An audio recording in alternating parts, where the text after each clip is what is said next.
Hey everyone, this is Mahira, aka MC Aquila, and ever since middle school I have completed 11 novel-length works, 6 of which are now published, and since 2015 I have been working about weekly on a Legend of Zelda fan comic that is currently in its 18th chapter, with just about 3 breaks in that time that will have been longer than, a week or 2. In short, I have a little bit of experience with getting things done and or continuing to work on them for a long period of time. So one thing I see is young or new artists or writers talking about motivation, like, I want to draw this or write this or make a comic, but I have no motivation. I wanted to talk about this because motivation is very interesting and there's a lot to be said about it. And I just wanted to kind of give my personal take because I find this very interesting and y'all can share your thoughts as well.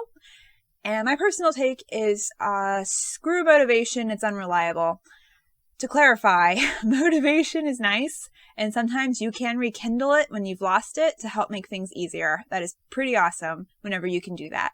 However, if you have something that you believe should be done, sometimes it's got to be done even whenever you don't have any motivation and you cannot rekindle it.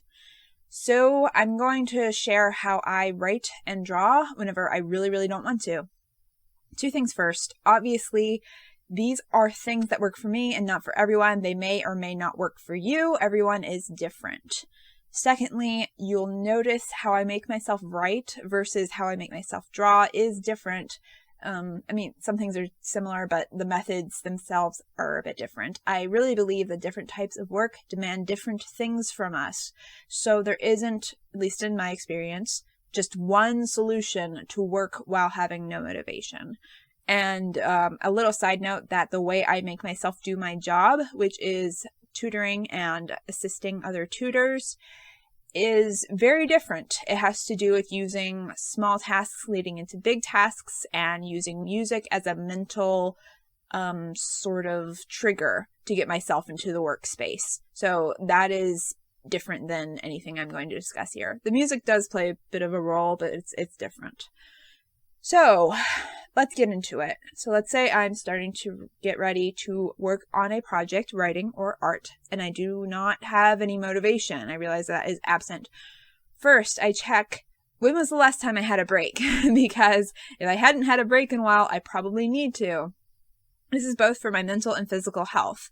I get up and stretch, have a glass of water, step outside while I drink my water, take about 5 to 10 minutes. That can make a huge difference. Sometimes it can actually bring back my motivation, but that's not always the case. But even so, it'll probably give me a bit more energy and help me focus a bit better. Second, I check, do I feel like I'm going to die even though I took that break? This is basically how I check for burnout. I am pretty familiar at this point with my own personal signs of burnout. I think everybody has different burnout signs. And while I do believe that I should generally force myself to do work, burnout is the exception because A, burnout sucks, and B, I get migraines when I'm burning out, and they can completely stop me from working for up to 3 days, even if I don't completely burn myself out. If I get those migraines, I don't know how long they're going to knock me down. So if I am burning out, I have to change plans on how I'm going to work that day, what I'll work on, etc., because I don't want migraines and I don't want to burn out. So third, I have taken a break. I have identified I am not going to burn out. Let's say I'm there, but I still don't have any motivation. So what next? Okay, so if I am writing, I will actually, these are kind of going together. So 1, I will break the writing down to sprints. Generally, I like 20-minute sprints with 5-minute breaks in between.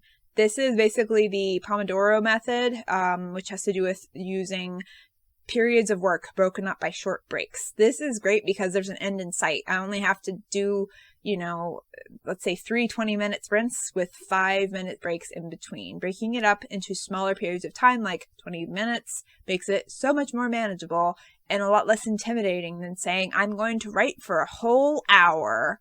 And for you, that might not seem intimidating, but whenever I have no motivation, I'm like, a whole hour? Are you crazy? Yeah, so there's that. And the second thing that I will do is to use a song that I really like and that I can write to help keep track of time. So instead of putting on a timer for 20 minutes, I will turn on a song that I love and can write to that lasts for around 20 minutes. This is really nice, especially whenever I use a song that somehow inspires me or reminds me of my story. Sometimes that can actually help rekindle some amount of motivation. Sometimes I still don't get any motivation back, but this is still a good way to kind of help me keep going. If I am drawing, there are more things that I will do. Breaking it down into sprints really doesn't work with drawing for me because I will get into the zone with drawing and I will want to stay there for as long as I can within reasonable limits. So what I will do is, one, bribe myself with audiobooks. I do not have much time for reading, and I really don't have much time for audiobooks either, but I can listen to them while I am drawing. If I have an audiobook that I really want to listen to, I will make a deal with myself. I can listen to this, but only if I am drawing. This is a great way to trick myself into drawing, and I'll often wind up drawing longer than I would have otherwise because I want to listen to more of the book. Bribing myself with audiobooks, first method. The second method is to bribe myself with podcasts or listenable YouTube videos. This is basically the same thing, but different types of content. Listenable here means that I don't have to look at the video. It doesn't distract me from work.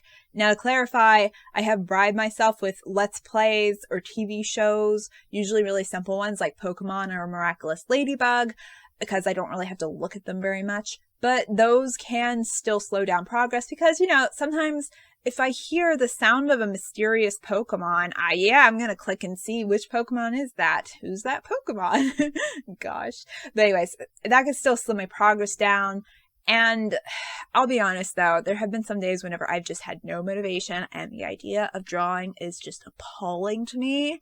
And the only way that I could get myself to do it is to be like, I am going to listen to the new season of Miraculous Ladybug while I am doing this. And that is the only way I got through it. Third thing I do to push myself to draw without motivation is to withhold food from myself. This is not a great plan. It is not one I used often. But if I am not motivated and I'm nearing the lunch hour, I make a deal with myself. You can have lunch, but only once you're done inking this page or something like that. Again, I really don't recommend this. This is not what I prefer to do. But sometimes it's what you got. It's what I gotta do. The fourth method is to compromise with myself, especially if I'm kind of sick or I'm really stressed out. So instead of inking all of a page today, I'll be like, okay, I'm just gonna ink half of it. And sometimes that will be what gets me through. So there are 3 recurring factors in these different methods that I've just shared. The first is that there's always an end in sight. So I set goals for my work each day, always.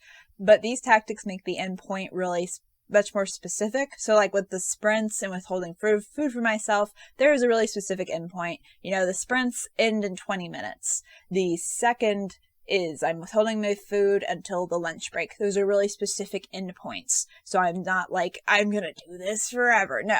I'm just lasting until those times. The second recurring factor is bribing myself with music while I write, bribing myself with content while I draw. This can make things much more enjoyable while I am working whenever I don't want to work. And the third is compromising with myself. This tends to be the last resort. I mentioned how I do this with drawing, with, instead of inking a whole page, I ink half a page. And similarly, good gracious, if I originally planned to write just 2 hours, but like it's a really difficult day, I'll be like, okay, I'll just, write for an hour. I'll do 3 20-minute sprints. Finally, motivation sometimes can be at rock bottom, and I am just feeling really bad, not in a sick or like a burning out kind of way. I'm just having a really low day. But I know I can work without hurting myself mentally or physically, but it's just incredibly hard. The above things I mentioned, they're not really gonna work. Or I've tried them and they just haven't worked. I just can't focus. When this happens, we work on this for just 10 minutes or 5 if I'm feeling really terrible, but work on this for 10 minutes.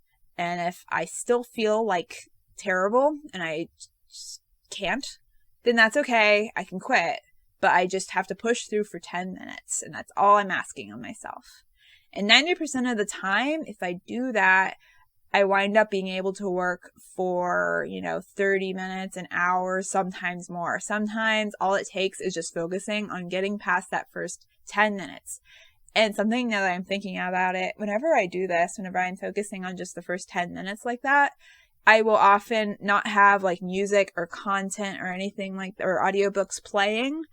It sort of facilitates a more focused state of work because it's just me focusing on doing this work that I don't want to do for 10 minutes.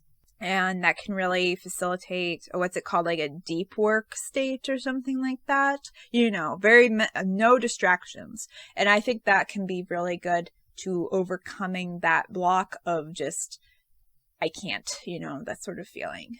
But again, sometimes it doesn't work. Sometimes I do the 10 minutes and I'm like, I cannot go on, and that's okay. That is pretty rare. And sometimes that's just the way it is, and I'll just have to focus on doing other things. So, what are your thoughts on motivation? Have you done any of the things that I mentioned? Have they worked for you? Or do these sorts of things not help you at all? And maybe you have different tricks to make yourself work without motivation.